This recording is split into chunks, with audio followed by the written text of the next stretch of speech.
everyone. We are really delighted to be able to share this conversation with everybody.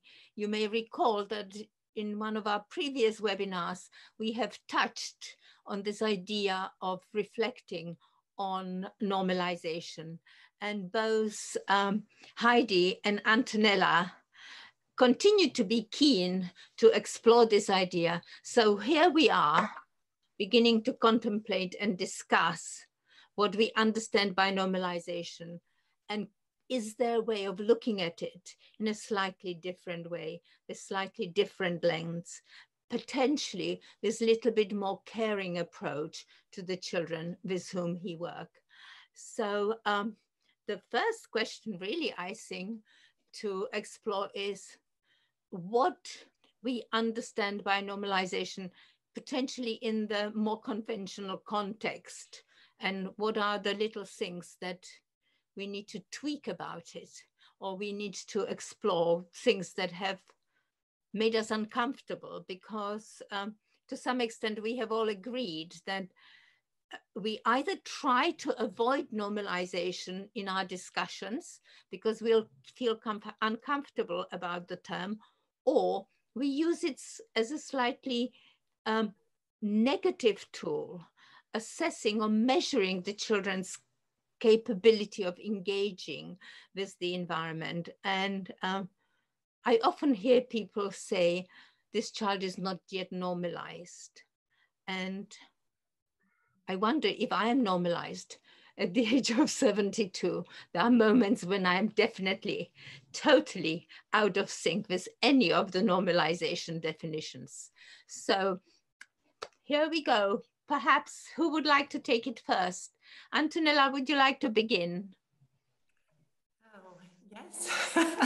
Well, you know, thinking about a definition of normalization, I was reading and rereading the key chapters, like in the absorbent mind, and every time I was finding a sentence, it was not enough for me because there was just a little bit of something there, and then I wanted to add something more that comes later in the writing. Yes, what is inspiring in what Montessori writes is, first of all, that she says this is the most important discovery of her work with children. And that is something that really stands out from her writing. And then she looks at normalization as that moment that happens suddenly. And she says it's not something that happens gradually, but is a sudden event. And then I wonder if it is because that is when we see something in the behavior of the child. In that sense, like this is not gradual, and is coming through concentration, and is very much linked with the idea of concentration of the child.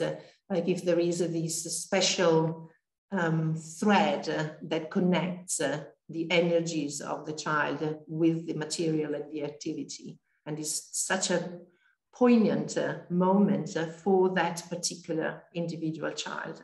That is when we see this special concentration. I would start from that, but because there is so much that comes through it. That's a really fantastic beginning to the conversation. Thank you so much for going back to the writing. What about you, Heidi? Yeah, I think picking up from Antonella's comments with the normalization being an important discovery. She also writes in The Absorbent Mind that it's the single most important result of our work as the adult. And I often reflect on that and wonder if the interpretation of that word result means that, you know, we're working for a final end product, you know, that normalization is something that we're aiming to get. And once we see it, then we have normalized the child, which I think we probably all agree isn't a static thing. You know, it's not something that happens and then you have it and then it's there forever. It's a process that has its ebbs and flows. You know, the child that is normalized right this moment because we're seeing that beautiful concentration and joy of work, you know, sometimes isn't there at the end of the day, you know, when they're a little bit more fraught. So yeah, I think it's a very important aspect of Montessori's work to unravel, because the interpretation of the word, you know, also has that idea that if the child is not normalized, you know, then what are they? Are they deviated, or are they repressed, or are they abnormal? You know, where is the other side of that coin? I think that's something that also needs a bit of thinking about. Yes, more questions and more questions. I don't anticipate that we will have any finite answers at the end of our conversation today, but it's so useful to continue to grapple with these ideas. And the connection with concentration is something that really worries me, because it is possible to see a really deep level concentration in a baby.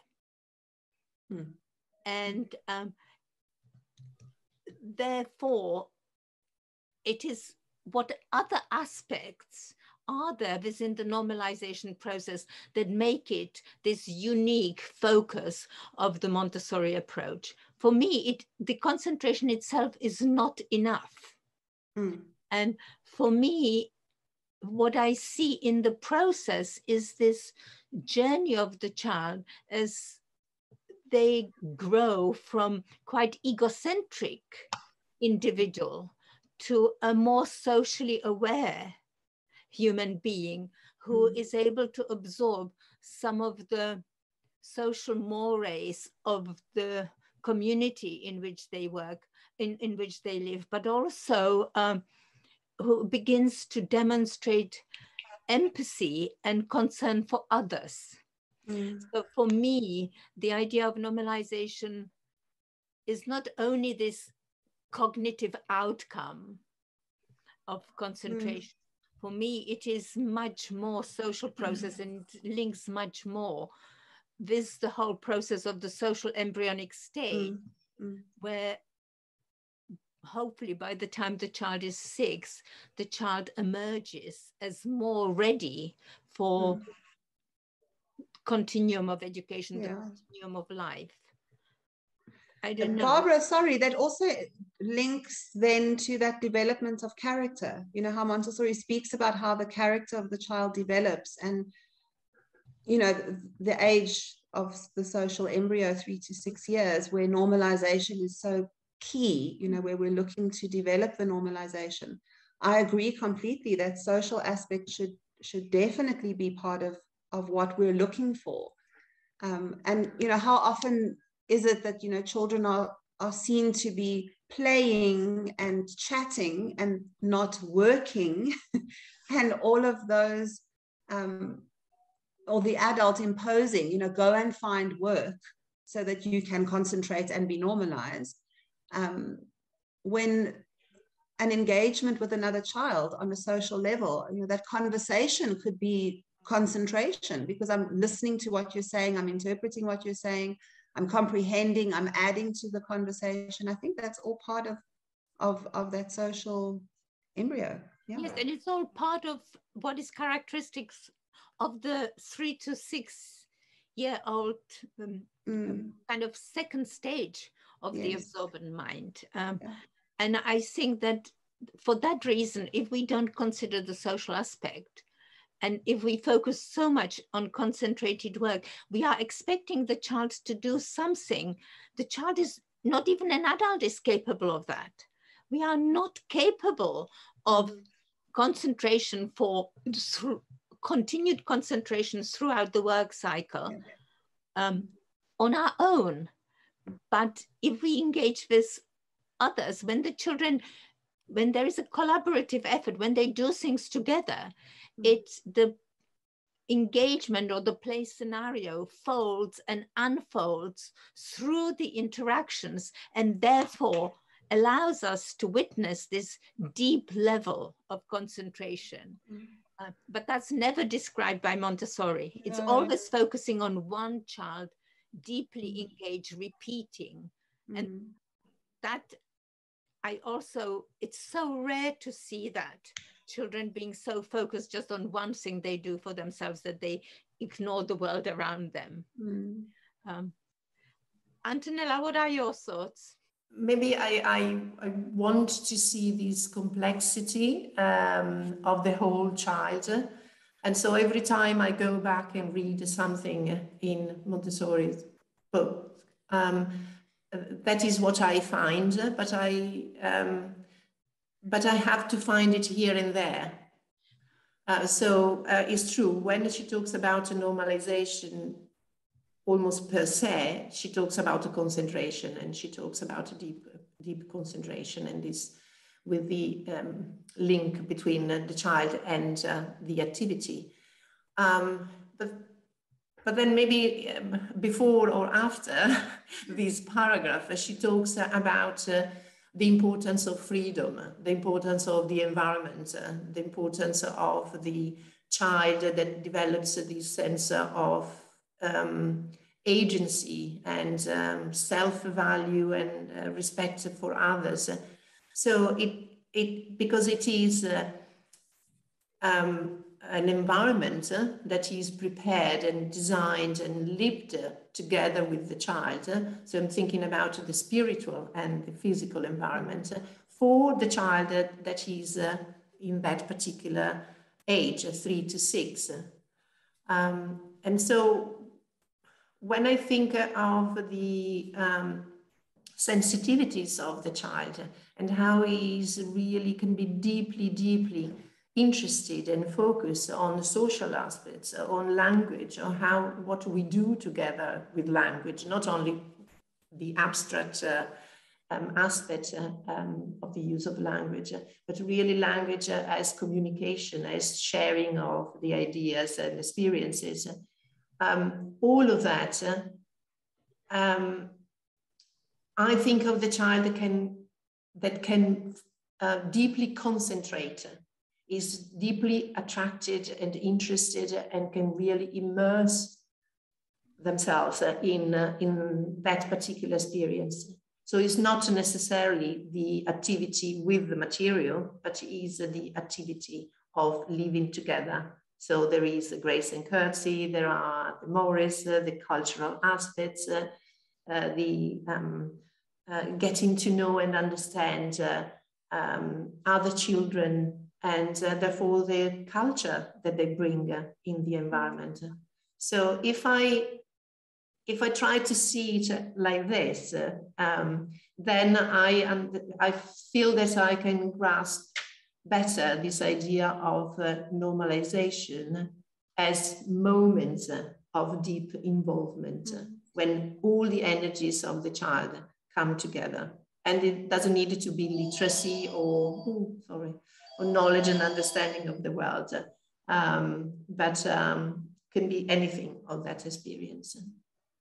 It's interesting, Antonella, what you're saying, because it's making me think as well of the social cohesion within the classroom and how normalization can almost be seen. We're speaking about normalization as like one child concentrating on a piece of work, or one child, engaging with another. But we sometimes say, this is a normalized class. The class is normalized because the children have that social cohesion. They might not be concentrating every moment of the morning, but they're choosing work, they're packing their work away, they're engaging meaningfully with each other. And there's just a general flow, within the classroom, as opposed to perhaps an unnormalized class where you would have sort of more boisterous behavior, where the children are not showing the courtesy that you've just spoken about towards each other and so on. So there's also that aspect of normalization being sort of bigger than just the child, it pertains maybe to the cohesion within the class as well. And then you see the class as a community, where the children have an opportunity to support one another in the normalization process, because so it kind of negates the role of the adult. The normalization kind of grows from within that community, because we have seen that the older children sometimes help the younger ones, and it kind of meanders along in a, I think for me, the idea of flow is really, really important, because it doesn't have the same intensity, but it is a continuum. Yeah. Then when you really look at flow in the kind of sense of Csikszentmihalyi's definition of flow, those moments of intense concentration can be also part of that continuum of flow that the work cycle should facilitate. So in a way, the prepared environment needs to give the children the opportunity to come and do something, then separate from it and come back to it. There needs to be, we often see that even the individual children will start something and they sometimes need a break in order to be able to come back to it. Marlene Barron writes really beautifully about this in her article about Montessori in postmodern times, where she says that, like us, we sometimes need a break from really concentrated work in order to be able to come back and continue with it. So there is, yes, if we could see normalization as a process which contributes towards being a whole person, it would probably be much more effective or easier for us to use it, or easier for us to understand what Montessori wants us to aim towards. What I found really interesting was your reference to the quote by Montessori that it is the most important result. Because I think maybe that's where some of the training has gone slightly wrong. Because we focus on this finite quality of the normalization. It was something that was permanent because it is a result. And for me, it is not a permanent state of being. Yeah, no. It is almost like a gift. If you can experience that flow, if you can experience that continuity, it's really rich for the child. Yeah. Yes. And precious, something that's really special, and perhaps leads us to look at the role of the adult in the classroom, in leading the child to normalization. Is not the child, doing work from 8 o'clock until 11 o'clock because that's the work cycle, that's when we work, but observing enough to find those gifts and to see those precious moments and build on them.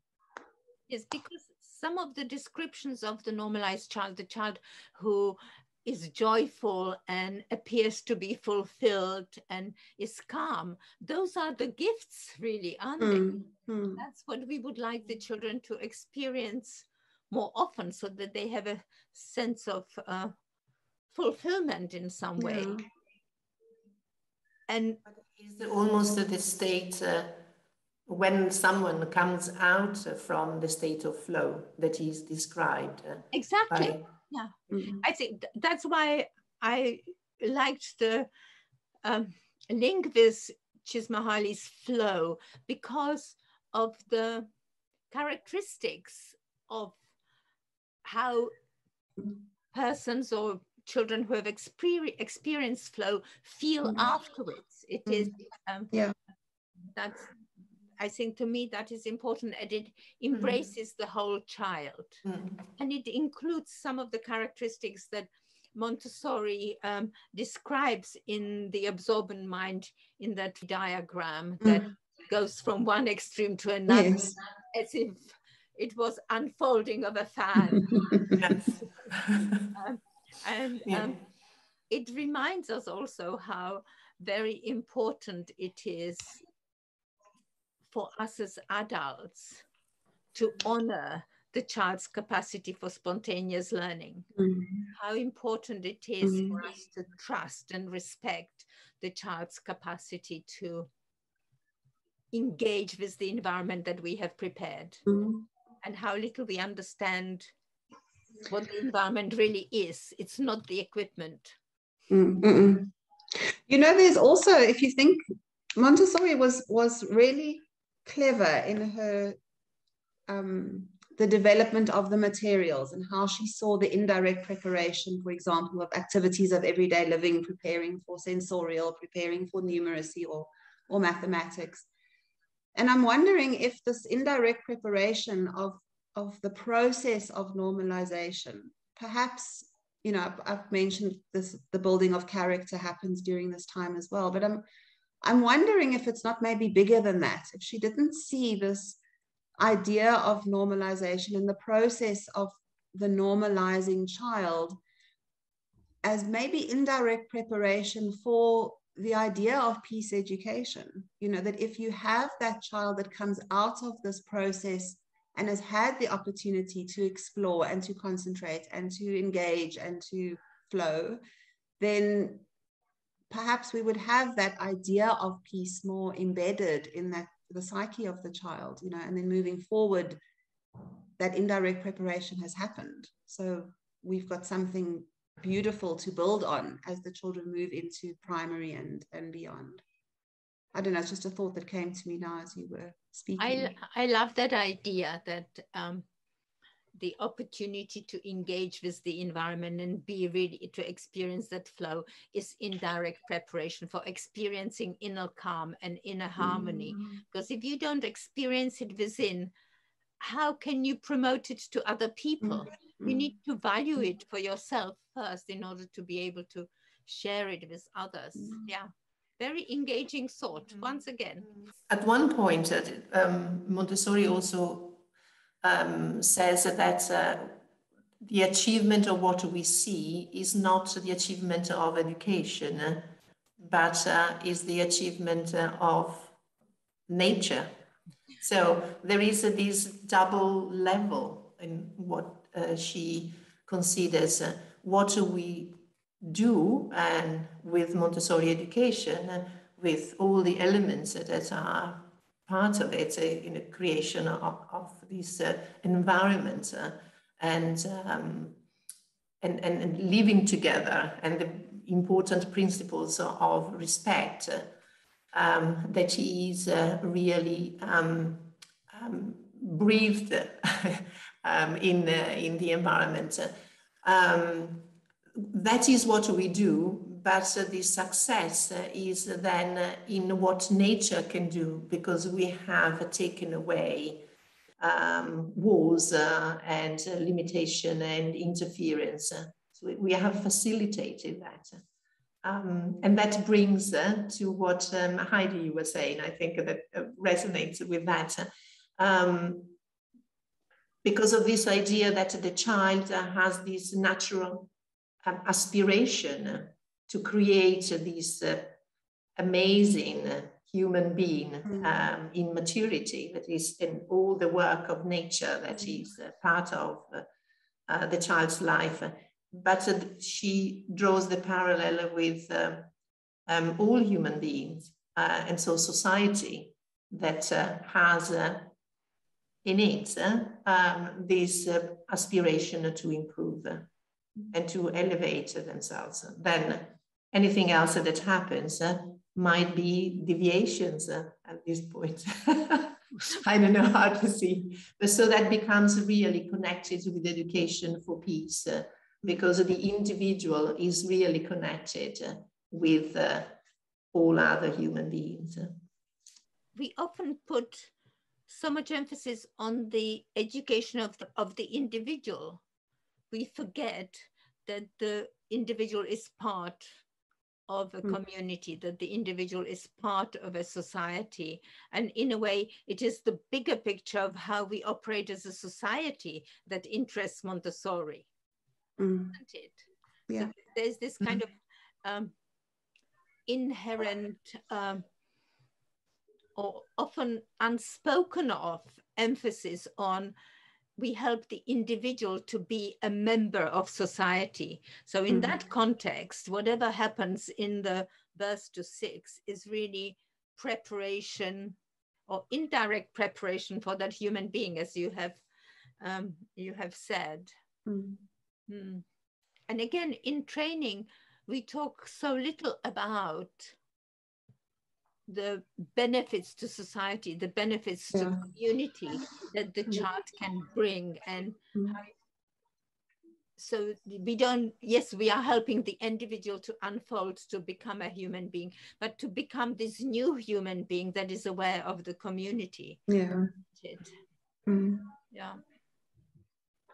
And also just to, I mean, if you're thinking about that individual, the normalization that happens in preschool, and then we have those 6 happy childhood years where the child is, you know, just robust and free and happy, and which then has the next step in adolescence where we have the children go through the, you know, the angst of adolescence, where valorization becomes so important, you know, and is valorization the process of helping those children normalize again, because they become those social newborns, you know, they're finding their place in the world in a different way. And yeah, I mean, hopefully and ideally, if the child had the preschool indirect preparation, when they get to adolescent stage, then they have something within them to help them through those years, and then the valorization they would ideally obtain from the environment or others would be of benefit to them.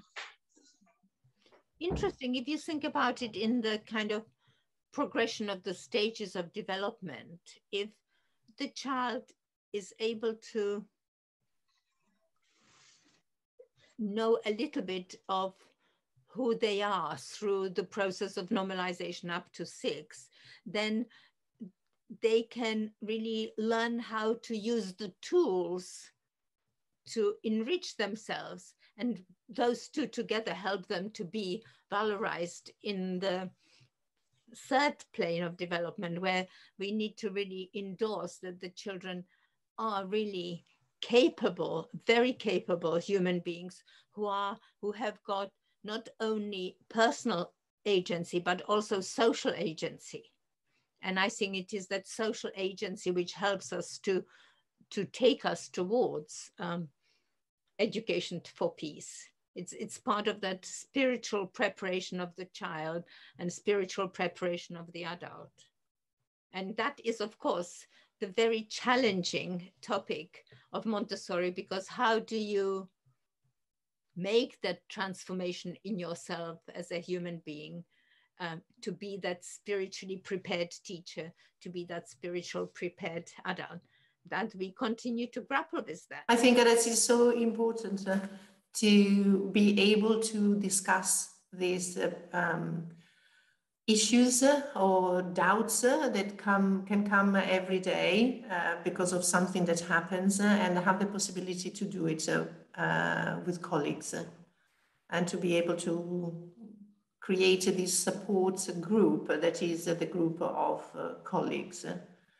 And I think that would be to be able to create a dynamic group that he can discuss, can put forward also doubts about I've done this and I'm not sure what could have been chosen to do, and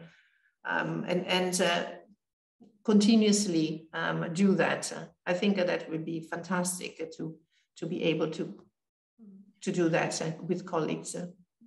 That's probably the one most important element of the ongoing need for spiritual preparation of the teacher. And you can't achieve it by yourself. You can, and you cannot achieve it in an environment that doesn't foster that atmosphere of sharing and supporting and helping each other. Yeah. Could it be done also with parents, with families? What kind of communication do you think that realistically, what are different strategies that can help this? Because if we talk about a partnership with parents and family, we bring the culture in, but really we take full responsibility together. Antonella, this is like an onion. We have started on the outside and we have peeled a couple of layers, but in fact, it's harder and harder to get to the core, because we have come to realize that it's not only our role as individuals in preparing the environment that would potentially foster the normalization. It is also how we interact as adults within that environment, which potentially has the power to help the child to become that socially aware human being. And the child, of the time that the child spends with us, it's only a fraction of the time that they spend with us. And therefore, of course, the family environment is an essential, and we need to have a dialogue with the parents. So we come to this ongoing process of unraveling and trying to find out. And this is potentially where children who benefit from Montessori education from birth to 12 or even better until 16, who have been supported not only by the school but also by their parents, have got the potential of achieving that level of understanding of the complexity of the world, rather than the children for whom we do the indirect preparation, as we do in the UK now, where they come from birth to 4, but then they go to a different environment and there's not enough continuity. But I think it's still worth it giving them the beginning. I think it's still worth it giving children the opportunity to allow themselves to unfold spontaneously during the first stage of development, because that indirect preparation will be a solid foundation for what might happen in the future. It will give them some tools. Don't you think, guys? I agree. It's never lost. Never, never, never. So, as I have said at the beginning, I don't anticipate that we will find any answers. Thank you very much for this really, really stimulating conversation. There are more questions than we had at the beginning, but I think it is important for us to continue those conversations. And I am very grateful to both of you for the preparation and the thought you have given to our conversation today. Let's have some more of those in the future. Thank you, Heidi. Thank you, Antonella. And once again, thank you, Wendelin, for making this conversation possible.